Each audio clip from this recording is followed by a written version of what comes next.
It's amazing how something written 20 centuries ago can still pertain, and that the answers to their life struggles is still the answer today: Jesus.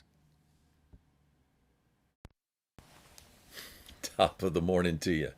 When we read the book of Philippians with the eyes of love and a firm determination to get to know God better, we come across a letter to a group of Christian believers from a major first century city in the Middle East called Philippi or Philippi.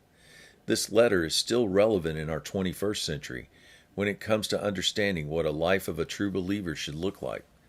Paul starts out explaining how our giftings are from God and He is in charge of developing and perfecting them to reach their full potential.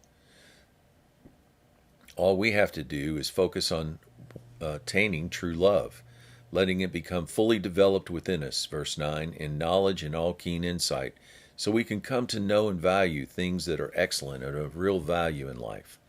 This will keep us from stumbling in our faith and simultaneously being filled with the fruits of righteousness or right standing with God, whereby we become like Paul, understanding verse 21, to live is Christ, to die is gain. In other words, we get to the point we don't fear death. This frees us up to fulfill chapters 2 through 4.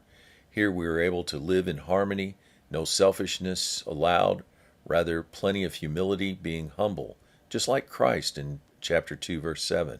He stripped himself of his divine privileges, assuming the identity of a servant even to the point of death on a cross. We can also, with God's help, work out our own salvation, chapter 2, verse 12, doing all things without complaining or doubting, for the purpose of getting the attention of a crooked and wicked generation, enabling us to shine in the midst of a dark world. Then, when we get their attention, we can offer the word of life. Chapter 2, verse 16.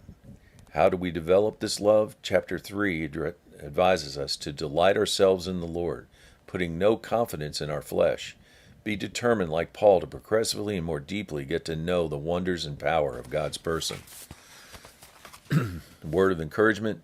Paul gives some very direct and blunt guidance in chapters 3, 12 through 14.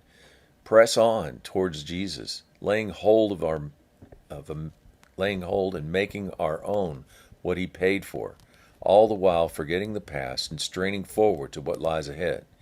Do this until we attain our heavenly prize, which God in Christ calls us up for. Have a great day.